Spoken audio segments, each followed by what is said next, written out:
Sarang colony और ख़ास तौर से काकतिया विद्या निकेतन स्कूल के अंदर जो मलेरिया डिपार्टमेंट और चीफ इंटोमोलॉजिस्ट जो जीएचएमसी की जानिब से ख़ास तौर से आज शहर के अंदर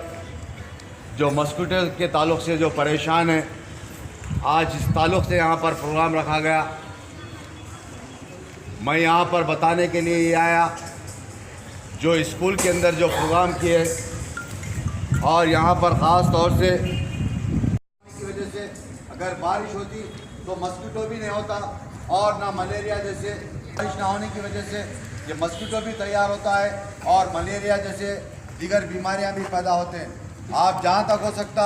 आपके घरों के पास, आपके लोकेलिटीज़ के अंदर, आपके कॉलेज के अंदर साफ़ सुथरा रखने की ज़रूरत है। जो अभी हमारे मोहतरमा भी कुछ बता रहे थे स्वच्छ के ताल्लुक़ से, बेहतरीन बात है। आप आपके इलाके के अंदर जहाँ पर भी आप रहते हैं, आपके स्कूल के अंदर भी, आपके स्कूल के आजू बाजू के इलाके के अंदर भी जो साफ़ सुथरा रखने की ज़रूरत है। और यहाँ पर मैं समझता हूँ आप जहाँ पर भी रहते हैं आपके इलाके के अंदर ख़ास तौर से टोली चौकी के अंदर मैं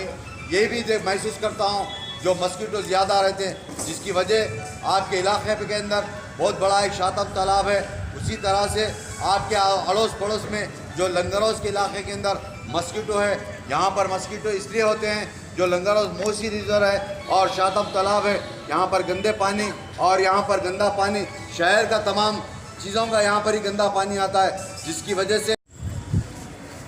सारंग कॉलोनी और ख़ास तौर से काकतिया विद्या निकेतन स्कूल के अंदर जो मलेरिया डिपार्टमेंट और चीफ इंटोमोलॉजिस्ट जो जीएचएमसी की जानिब से ख़ास तौर से आज शहर के अंदर जो मस्कीटो के ताल्लुक़ से जो परेशान है, आज इस ताल्लुक़ से यहाँ पर प्रोग्राम रखा गया। मैं यहाँ पर बताने के लिए ये आया जो स्कूल के अंदर जो प्रोग्राम किए और यहाँ पर ख़ास तौर से तमाम स्टूडेंट्स जो आज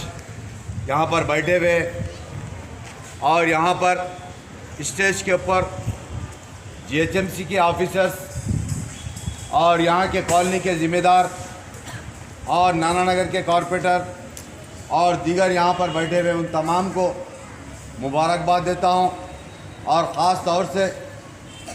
इस स्कूल के मैनेजमेंट का और हमारे मधु साहब का, हमारे एजाज साहब का मैं शुक्रिया अदा करता हूँ जो यहाँ पर एक प्रोग्राम रखे। और मैं यहाँ के जो स्टूडेंट्स हैं उन तमाम को यही बताता हूँ